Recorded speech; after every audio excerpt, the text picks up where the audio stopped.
j'ai la chance d'être avec Marwan Chahine sur ce plateau qui a écrit un très beau livre qui s'appelle donc Beyrouth, 13 avril 1975, Utopie d'une étincelle. Vous voyez, il est là, c'est un très gros pavé, mais ça se lit très bien.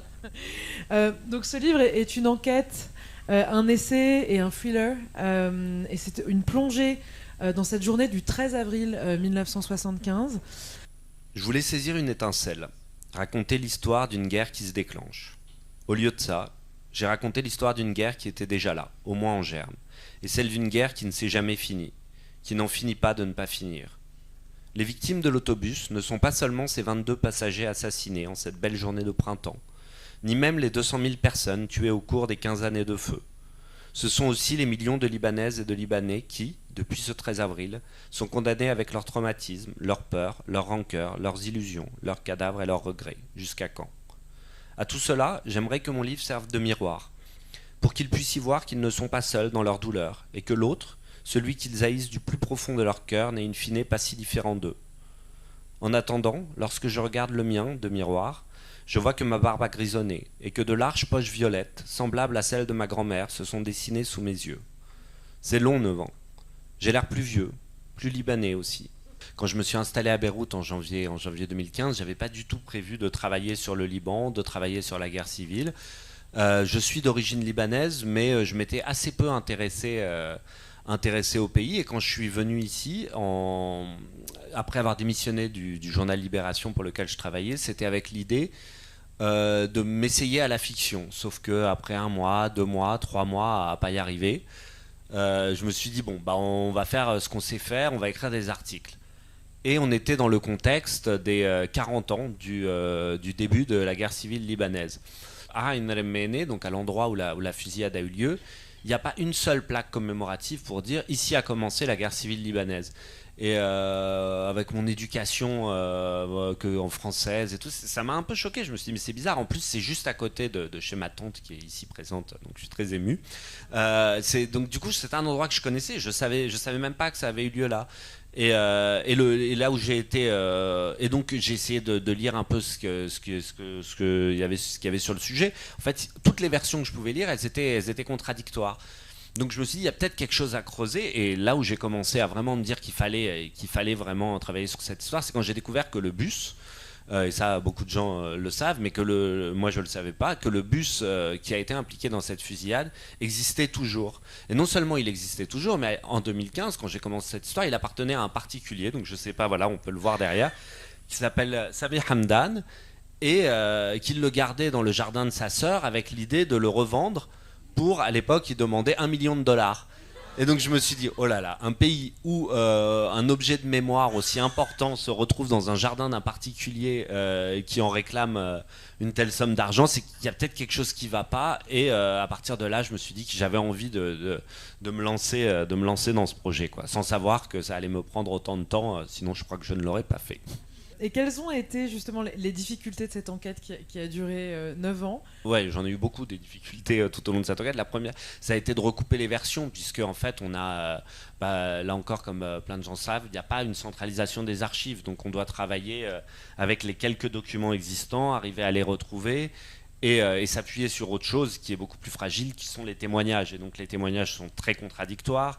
Il faut arriver à les recouper, il faut arriver à distinguer le bon grain de livret, savoir qui nous ment, qui ne se souvient pas. À la fois, j'ai été confronté à quelque chose que tout le monde connaît, qui est l'amnésie, le fait que plein de gens ne veulent pas parler. Et notamment du fait de cette loi d'amnistie d'après-guerre qui a institutionnalisé l'amnésie dans notre pays. Mais à l'inverse, je me suis retrouvé avec des gens qui voulaient trop parler. Et donc dans cette histoire, j'ai eu à la fois, j'ai dû dealer avec ces deux choses-là, et notamment avec trier un ensemble de récits où je savais plus du tout où j'en étais, et donc où je pouvais avoir tendance à me perdre assez souvent, quoi. Et alors justement, comment est-ce que tu as fait pour faire le tri entre ces mémoires, à faire le tri du vrai, du faux, ou à assumer aussi qu'il puisse y avoir du faux comment est-ce que tu as fait ? Oui, c'est exactement ce que tu dis, c'est-à-dire que j'ai accepté qu'il puisse y avoir du faux. Au départ, j'avais une idée assez simple et un peu naïf qui était de dire documentons les faits et ça suffira en fait, ça va créer quelque chose de commun. Et en fait, je me suis rendu compte que les faits eux-mêmes suffisaient pas, qu'en fait, il fallait raconter le passé, donc ce qui s'était passé ce jour-là, mais aussi les mémoires de ce passé, et toutes les mémoires de ce passé, parce que les faits, ils ne mettraient pas tout le monde d'accord. Les mémoires non plus, évidemment, mais en les mettant toutes dans un même endroit, on pouvait commencer à arriver à créer quelque chose qui permette de prendre une certaine distance sur l'événement, quoi. Et quelles ont été aussi les surprises dans tes recherches? Qu'est-ce que tu as pu découvrir? Il y a 22 victimes, 22 victimes de l'autobus, donc on dit aussi souvent des femmes et des enfants. En réalité, c'était des hommes, exclusivement des hommes, mais il y avait parmi eux des enfants et des adolescents. Mais la vraie surprise là-dessus, par exemple, c'est qu'on parle jusqu'à aujourd'hui du bus palestinien. Parmi les 22 victimes, il y a 10 Palestiniens, 10 Libanais, un Syrien et un Irakien, si ma mémoire est bonne. Et en soi, c'est une information assez importante, parce que qu'est-ce que ça veut dire? Ça veut dire que c'était pas seulement le fait de dire que c'était un bus palestinien, ça s'inscrit dans un récit d'une guerre contre un ennemi étranger. En réalité, ça veut aussi dire que cette question palestinienne, dès le 13 avril 1975, c'était déjà une question libanaise en fait, et c'était déjà un affrontement entre Libanais.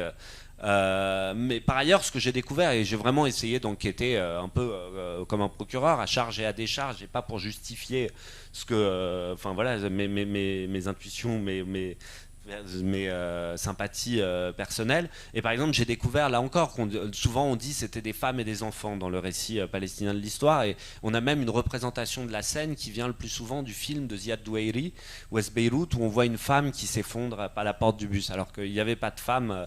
Et en effet, et chez les phalangistes ou au sein de la droite chrétienne, on va dire que c'était des miliciens armés jusqu'aux dents qui ont commencé l'attaque.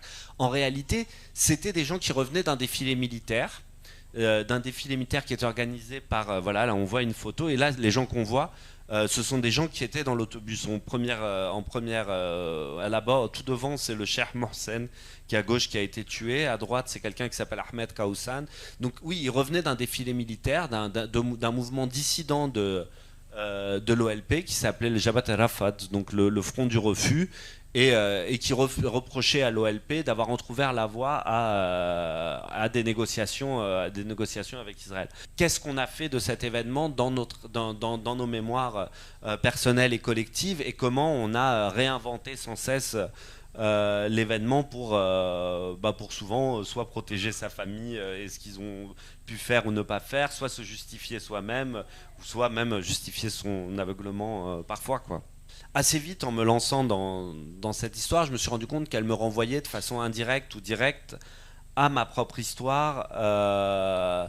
Et aussi, je demandais à beaucoup de gens de se livrer, de se mouiller, de raconter leur vie. Donc c'était un petit peu bizarre de pas livrer la mienne, alors même que voilà, je suis aussi pour le meilleur ou pour le pire, une mémoire libanaise un peu déformée. Donc enfin voilà, ça me semblait important. Et même si j'ai vécu, moi justement, même aussi dans le fait d'avoir vécu à l'étranger, de chercher à me réapproprier cette histoire et tout, voilà, c'était parmi toutes ces mémoires que je montre, une des mémoires possibles, quoi.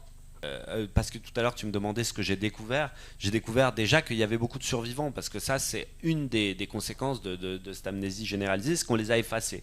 En général on dit le seul survivant ça a été le chauffeur, ou alors il n'y en a pas eu. En réalité il y a eu 11 survivants. Et au moment où j'ai commencé cette enquête, il y en avait 5 qui étaient encore en vie. Aujourd'hui il y en a un ou peut-être deux, j'ai un doute sur le deuxième. Et voilà, et donc en discutant avec ces personnes, oui, j'ai été pas mal remué, parce que par exemple j'en vois un qui était un chauffeur de taxi à Saïda. Je parle de ça avec détachement et tout, mais quand on en arrive à parler, il me fait oui, moi j'ai décidé qu'après j'aurais plus trop d'amis, parce que je sais ce que c'est d'en perdre, et je crois que j'ai plus envie de recommencer. Et il dit ça l'air de rien, et je sais pas, en fait ça m'a un peu enfin ça m'a vraiment secoué, parce que enfin voilà, je m'attendais pas à quelque chose comme ça. Ou sinon non, parmi les gens qui m'ont beaucoup remué, il y a aussi une des personnes qui prétend, et je pense à raison, avoir été le premier à tirer sur l'autobus. Et ce qui m'a choqué, c'était pas. J'ai rencontré plein de gens, d'anciens miliciens, donc c'est pas tant le fait qu'il ait pu tuer, mais le fait que son grand regret, c'était pas d'avoir pu commettre cet acte, mais de ne pas avoir été reconnu pour cet acte. Et je me suis dit, oh là là. Et vraiment, quand il m'a vu, il s'est dit, c'est ma chance, enfin, le monde va savoir le héros que je suis. Et je me suis dit, mais c'est dramatique. C'est-à-dire que si on ne fait pas ce travail là-dessus, combien de temps on va rester dans cet héroïsme ridicule, quoi.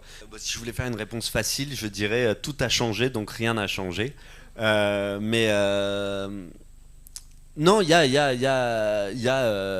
de fait des choses qui ont changé, et des choses même plutôt positives. Par exemple, par rapport à cette histoire, lors des 50 ans, j'ai vu qu'une des victimes, un des survivants de l'autobus avait pris la parole publiquement. Ce qu'il ne voulait pas faire au tout début. J'ai dû vraiment le travailler 3-4 fois avant qu'il accepte de répondre. Donc ça, c'est une certaine libération de la parole qui est liée à la distance aussi avec le temps. C'est une bonne chose, je pense. On sait tous que l'histoire libanaise est en perpétuel mouvement, que ces questions quand beaucoup des mémoires belliqueuses sont encore présentes.